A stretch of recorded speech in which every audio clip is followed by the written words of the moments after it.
மீன்பிடி அனுபவம் குறித்து திருவள்ளூர் மாவட்டம் பொன்னேரி தாலுகா பழவேற்காடு கிராம வேளாண்மையாளர் எம் ஷேக் தாவூத் அவர்கள் தரும் யோசனைகள்.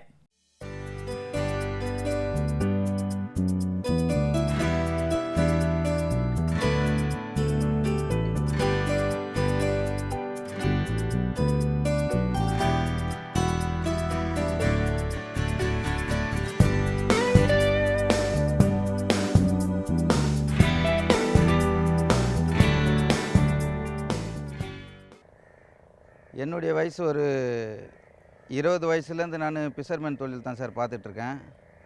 ஃபிஷர்மேன் தொழில்னால் ரொம்ப கஷ்ட காலத்துலேருந்து நாங்கள் ரொம்ப ஒரு நாளைக்கு தொழிலுக்கு போனோம்னா நம்மளுக்கு ஒரு 100 ரூபா கிடைக்கும். இல்லை ஒரு டைமில் சுத்தமாக காசு 1 ரூபா கூட கிடைக்காது, ரிட்டர்ன் வந்துடுவோம். ஒரு டைமில் 2000 கிடைக்கும், 1000 கிடைக்கும். ஒவ்வொரு நாளும் ஒரு நாள்லேயும் ஒரு ஊதியம் கிடைக்கும். ஆனால் எங்களுக்கு இவ்வளோ தான் கிடைக்குன்ற மாதிரி ஒரு கண்டினியூ நாங்கள் சொல்ல முடியாது சார். இது கஷ்டமான குடும்பத்துங்களில் வாழ்ந்து வந்துருக்கிறோம். நாங்கள் காலையில் எழுந்திரிச்சா இந்த விசிறு வேலை போடுவோம் சார். மணி வேலைன்னு சொல்லுவோம். அது மணி வேலை போட்டோம்னா ஒரு நாளைக்கு 500 ரூபா கூட கிடைக்கும், ஒரு நாளைக்கு 300 ரூபா கிடைக்கும். இரவில் இந்த கொண்டை வலைன்ற ஒரு வலை இருக்குது சார். அந்த கொண்டை வலைக்கு போவோம். நைட்டில் இறங்கி அந்த குளிர் காலத்தில் ரொம்ப கஷ்டமான காலத்துலேயும், அந்த மழை பெஞ்சாலும் பனி அடித்தாலும் அந்த குளிரில் விடிய நைட்டெல்லாம் இருந்து நைட்டில் கொண்டை வலைண்டு ஒரு பேர் சார். அந்த வலை வலிப்போம். ரொம்ப கஷ்டமாக இருக்கும் சார். விடிய நட்டுவோம் சார்.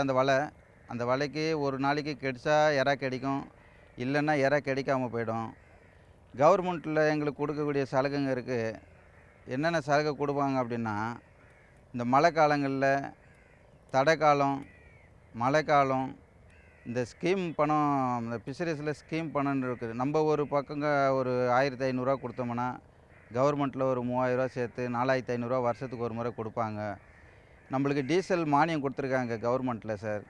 கவர்மெண்ட்டில் மானியம்னா நம்ம தனியாக போய் வாங்கினோம்னா கடையில் வாங்கினா 100 ரூபா இருக்கும். இங்கே மானியத்தில் வாங்கினோம்னா நம்மளுக்கு ஒரு 73 ரூபா 75 ரூபாயில் கிடைக்கும். எங்களுக்கு அது ஒரு கவர்மெண்ட்டு ஒரு நல்ல சலுகை கொடுத்துட்ருக்குது. இந்த சலுகைலாம் நாங்கள் அடிக்கிறதுக்கு ஒரு கவர்மெண்ட்டில் நாங்கள் ஒரு இதுவாக தான் இருக்கோம். 43 வயசுலேயும் நான் ஆற்று தொழில், கடல் தொழில் தான் பார்த்துக்கிட்டு இருக்கிறேன். இந்த தொழிலில் ஒரு நாளைக்கும் எங்கள் அப்பா அம்மா நாங்கள் கடலுக்கோ ஆற்றுக்கோ ஆற்றுல போனால் பிரச்சனை கிடையாது. கடலுக்கு போயிட்டோம் அப்படின்னா இவங்க திரும்பி வர்ற வரைக்கும் நாங்கள் எங்களுடைய உயிர் கேரண்டி கிடையாது அங்கேருந்து வர்றதுக்கு. ஏன்னா கடல் எந்த நேரம் எப்படி கடல் கொந்தளிக்குன்னு சொல்ல முடியாது. அந்த மாதிரி உயிரை பணிய வச்சு ஒவ்வொரு தொழிலும் பண்ணி குடும்பத்துக்காக மீன் ஏறா பிடிச்சி நம்ம வியாபாரம் இங்கேருந்து ஐஸ் பண்ணி நம்ம சென்னைக்கு அனுப்புவோம். இல்லை இங்கே லோக்கல்லே யாருக்காவது இங்கே நம்ம ஒரு 100 ரூபாக்கு வாங்கினா ஒரு 10 ரூபா மேலே கொடுக்குறாங்க, கிலோவுக்கு 10 ரூபா கொடுக்குறாங்க அப்படின்னு கேட்டாக்க உடனே கை மாற்றி வியாபாரம் பண்ணிவிடுவோம். அந்த வியாபாரம் அங்கேயே ஒரு 1000 கிடைக்கும், 2000 கிடைக்கும். நம்மளுக்கு சூழ்நிலையை பொறுத்து மீன் ஏறா அதிகமாக கிடைக்குது அப்படின்னும்போது வண்டி வச்சு கேரளாவுக்கும் நம்ம வியாபாரம் பண்ணுவோம். ஆலி, மட்டி, மங்களூரு, கர்நாடகா இந்த மாதிரி இடத்துக்கு தான் இந்த மட்டி நம்ம எடுக்கிற மட்டி இந்த ஏரியாவுக்கு போகுது. இந்த ஆலி இருக்குது பாருங்கள், ஆலி கேரளாவுக்கு தான் போகுது. இதில் காக்காலின்னு இருக்குது சார். அந்த காக்காளி ஆற்றுல எறா, மீன், நண்டு வளர்ச்சி இல்லாமல் ஆக்குவதற்கு இந்த காக்காளி தான் எங்களுக்கு ரொம்ப கஷ்டப்படுத்திட்டு இருக்குது சார்.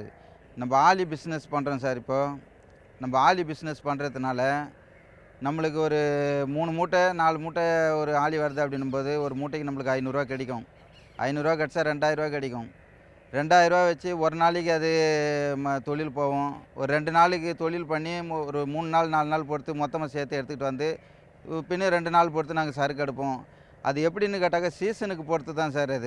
எல்லா சீசன்லேயும் எறாவும் கிடைக்காது, மீனும் கிடைக்காது. எங்களுக்கு மழை அதிகமாக மழை பெஞ்சிச்சுன்னா மழை காலத்துங்களில் எங்களுக்கு அதிகமாக ஒரு வருமானம் கிடைக்க ஒரு வாய்ப்பு இருக்குது. இந்த ஒரு மாதம் மழை பெஞ்சு தண்ணி பெருக்கலாக இருக்க சூழ்நிலை அப்போ எங்களுக்கு வருமானம் அதிகமாக இருக்கும். எப்போன்னா இந்த மழை காலம் ஒரு மழை காலத்தில் மட்டும் எங்களுக்கு வருமானம் இருக்கும், மீதி நேரத்தில் வருமானம் கம்மியாகிடும். இந்த மாதிரி சூழ்நிலை தான் சார் எங்கள் தொழில் போயிட்டுருக்குது. ஒரு டைமில் எறா கிடைக்கும். எறாக்கு அதுக்குண்டான வலையை நாங்கள் ரெடி பண்ணி எறா பிடிக்கிறதுக்காக எறாக்கு உண்டான வலை சைஸுக்கு தகுந்த மாதிரி இருக்குது. 18, 20, 22, 16 சைஸுக்கு தகுந்த மாதிரி பொடி எறா ஆப்பிட்டா பொடி எறாக்கு ஒரு வலை கூட்டுவோம். பெரிய சைஸ் எறா கிடச்சா பெரிய சைஸாக கூட்டி வலை பண்ணுவோம். மீன் கிடச்சா மீனுக்கு ஒரு வலை கூட்டுவோம். இப்படி தான் சார். ஆனால் மழை காலம் வந்து போயிட்டு தண்ணி கம்மியாயிடுச்சுன்னா ஆற்றுல வருமானம் ரொம்ப குறைவாயிடும்.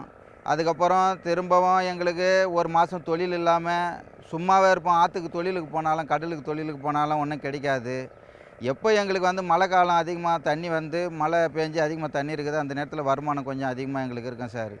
எங்களுடைய வருமானமே இந்த ஆற்றை நம்பி தான் போயிட்டுருக்குது.